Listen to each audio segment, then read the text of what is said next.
NCP Sharad Pawar गुट के विधायक रोहित पवार का एक बड़ा बयान सामने आया है। होती है, अगर आपने देखा हो कोई भी इम्पोर्टेंट बैठक वहां पे सुप्रियाताई प्रेजेंट होती है, लेकिन आज अगर आप देखो तो सुप्रियाताई इंडिया में नहीं है। भारत की भूमिका लेते हुए पाकिस्तान के खिलाफ वो भारत के बाहर है।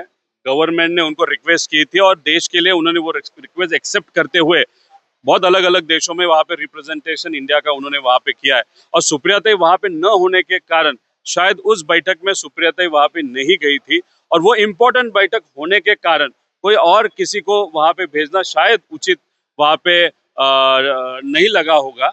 और सुप्रियाताई अगर आप देखो तो इस देश के हमारे जो पक्ष है उसके वो कार्य अध्यक्ष भी है, और 2 दिन में आज या कल वो सुप्रियाताई आएगी और फिर उसके बारे में ज्यादा स्पष्टपने वो बताएगी, ऐसा मुझे लगता है। इसके अलावा वर्चुअल बकरीद मनाने की बात जो है भारत सरकार के मंत्री कह रहे हैं, उनका कहना अगर होली दिवाली अगर इको फ्रेंडली हो सकता है तो बकरीद को भी वर्चुअल मनाएं। ऐसे कौन से मंत्री बोले? नितेश राणे ने बोला। देखो, वो हर रोज कुछ ना कुछ तो स्टेटमेंट देते रहते हैं और उनके बहुत सारे स्टेटमेंट इम्प्रैक्टिकल होते हैं। अभी बहुत दिन से वो चर्चा में नहीं है मीडिया में, इसलिए उन्होंने ऐसा एक स्टेटमेंट कर दिया कि अभी वो चर्चा में आ गए। अभी टीवी देखने के बाद वो थोड़ा सा खुश होंगे कि उनका चेहरा जो बहुत दिन से दिख नहीं रहा था अभी टीवी पे दिख रहा होगा।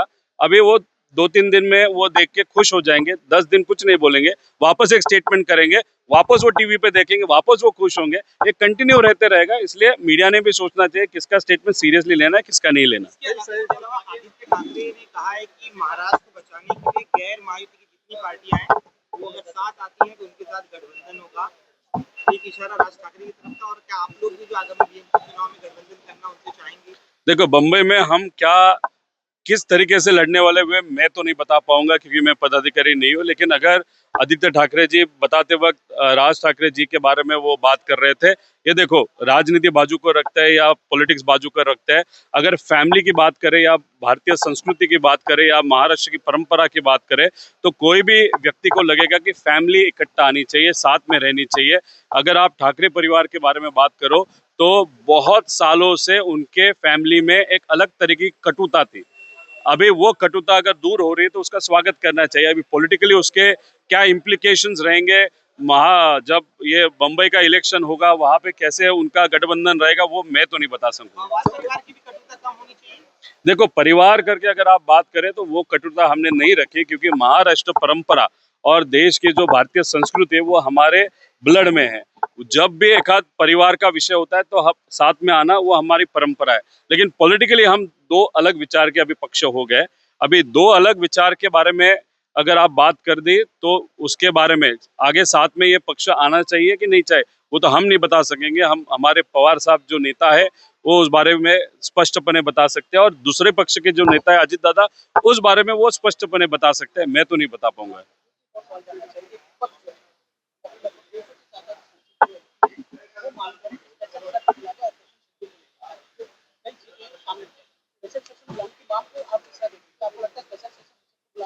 हालांकि पवार साहब ने इस चीज से पहले इनकार किया है, क्योंकि कई सारे ऐसे जो है मुद्दे उसमें चर्चा होते हैं जो नहीं डिस्क्लोज होते हैं। देखो, पवार साहब खुद डिफेंस मिनिस्टर रहे हैं।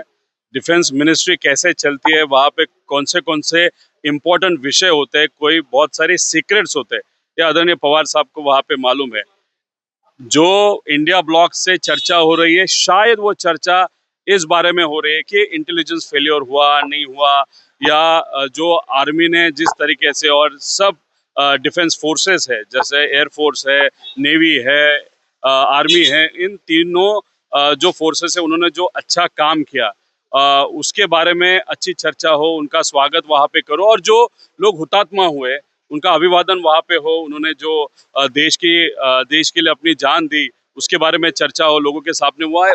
वो तरीके का इंटेंशन अगर इंडिया ब्लॉक का हो तो पार्लियामेंट हो रहा है तो होना चाहिए, लेकिन वो जो सीक्रेसी वगैरह जो विषय है उस बारे में मैं तो नहीं बता पाऊंगा। लेकिन पवार साहब को वो ज्ञान होने के कारण शायद पवार साहब ने वो जो इम्पोर्टेंट विषय है वो छोड़ के अगर चर्चा हो रही है तो चर्चा तो होनी चाहिए। विधिमंडल में भी मतलब हमारा जो आमदार जहाँ पे बात करते हैं वहाँ पे भी हम हर वक्त चर्चा मांगते हैं, इस बारे में चर्चा हो, उस बारे में चर्चा हो, क्योंकि वो चर्चा लोगों के सामने आती है तो लोगों को बहुत सारे प्रश्न है वो अगर मीडिया या प्रेस कॉन्फ्रेंस के माध्यम से सरकार उसको उत्तर दे नहीं पा रही, तो विधिमंडल में, पार्लियामेंट में वो चर्चा होनी चाहिए।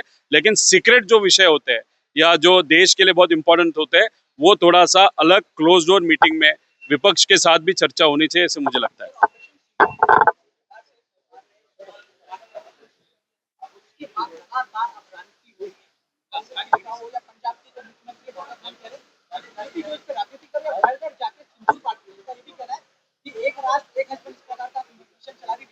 देखो, सरकार में भी बहुत सारे ऐसा नेता है जो आज सत्ता में है और जो अनफॉर्चुनेटली सिंदूर के बारे में राजनीति कर रहे हैं।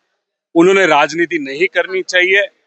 एक व्यक्ति ने निर्णय लिया और ये सिंदूर ये जो कार्रवाई थी वो सक्सेसफुल हुई वैसे नहीं है।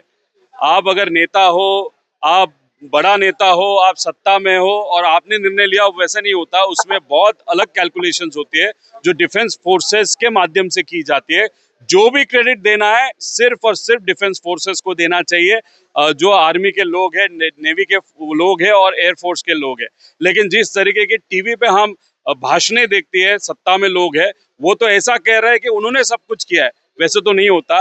राजनीति न विपक्ष ने करनी चाहिए न सत्ता में लोगों ने करनी चाहिए, और जो डिफेंस के विषय है उसको राजनीति से दूरी रखना चाहिए, क्योंकि जितना डिफेंस के बारे में हम राजनीति करेंगे, अनफॉर्चुनेटली डिफेंस में भी अगर थोड़ा सा उसकी भनक लग जाए, वहां पे राजनीति अगर घुस जाएगी तो ये देश के फ्यूचर के लिए और सेफ्टी के लिए अच्छी नहीं होगी। राहुल गांधी सर कह रहे हैं ऑपरेशन सिंदूर को लेकर ही कह रहे हैं, नरेंद्र सरेंडर, नाम नरेंद्र काम सरेंडर, सरेंडर कर दिया, सीज फायर का ऐलान कर दिया अमेरिका के दबाव में, इसलिए उनको ये नाम दिया है, नाम सरेंडर काम सरेंडर। देखो, क्या स्टेटमेंट उन्होंने कहा वो तो हम नहीं बता सकते।